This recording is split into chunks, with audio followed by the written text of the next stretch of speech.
ரொம்ப கவனமாக இருக்கணும். சிலருடைய ஆவியே என்னென்னா, நம்மிடத்துல இருக்கிற ஏதாவது ஒரு ஆசீர்வாதத்தை பார்த்துட்டாங்கன்னா எல்லாத்தையும் அப்படியே பண்ணி எடுத்துருவாங்க. எதையுமே வைக்க மாட்டாங்க.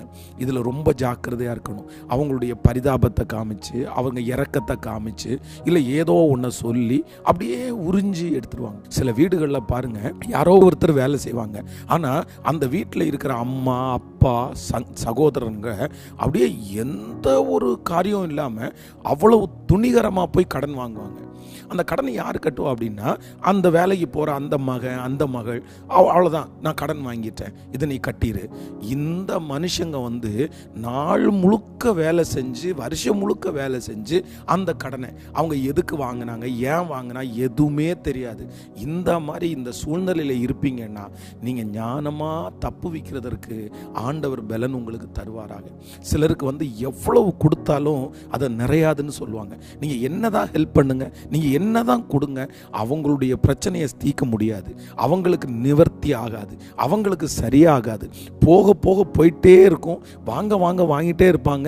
அவங்களால நம்ம ஒன்றுமே பண்ண முடியாது. அதனால் இந்த காரியத்தில் யாராவது ஞானம் இல்லாமல் சிக்கிட்டு இருக்கிறீங்களா? இந்த யாக்கோபை குறித்து வேதம் சொல்லுது, இந்த லாபான் இடத்துல அப்படிதான். தன்னுடைய சம்பாத்தி எடுத்தாரு, 10 முறை சம்பளத்தை ஏமாத்தியாச்சு. இரவில் போனதை கொடுத்தாச்சு, களவா போனதை கொடுத்தாச்சு. எல்லாம் கொடுத்தாலும் ஆண்டவர் மட்டும் இல்லைன்னா இன்னும் எல்லாத்தையும் உறிஞ்சு வெறுமையாக அனுப்பியிருப்பார். பிரதர், சிஸ்டர், ரொம்ப ஜாக்கிரதை. இந்த மாதிரி யாராவது ஒருத்தருடைய கையில் நீங்கள் சிக்கியிருக்கீங்களா? உங்களுடைய எல்லாத்தையும் உறிஞ்சிட்டு இருக்காங்களா?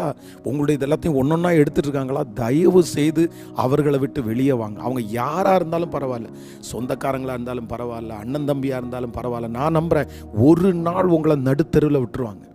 நீங்களும் சேர்ந்து கஷ்டப்படுவீங்க. சிலருக்கு இந்த மாதிரி குணம் இருக்குது. ஐயோ, நம்ம தான் கஷ்டப்பட்டோம், நம்ம தம்பியாவது நல்லா இருக்கட்டுமே, நம்ம தான் கஷ்டப்பட்டோம், நம்ம அண்ணன் தான் நல்லா இருக்கட்டுமே, நம்ம சகோதரியாவது நல்லா இருக்கட்டும் நினைக்கவே மாட்டாங்க. அவங்க கஷ்டப்பட்டாங்கன்னா இன்னொருத்தருடைய வாழ்க்கையும் ஒன்றும் இல்லாமல் போகணும்னு நினைக்கிறவங்க, எல்லாரையும் சொல்லலை, அப்படி நினைக்கிறவங்க நிறைய பேர் இருக்காங்க. அப்படி நினைக்கிறாங்களான்னு நீங்கள் கொஞ்சம் யோசிச்சு பாருங்கள். எனக்கு இது அன்பில் சேர்க்கிறதா இல்லைன்னா இது எதில் சேர்க்கறது? நம்ம நல்ல அன்புள்ளவங்கன்னா இன்னொருத்தர் வாழுங்கன்னு அதை சொல்லுவோம். பிரதர், ரொம்ப யாரோ ஒருத்தர் இடத்துல ஆண்டவர் பேசுகிறாரு. நீங்கள் இந்த மாதிரி யாராவது ஒருத்தர் உங்களுடைய எதிர்காலத்தை, உங்கள் வாழ்க்கையை உறிஞ்சுறாங்களா, அவங்கள விட்டு நீங்கள் தயவு செய்து வெளியே வந்துடுங்க.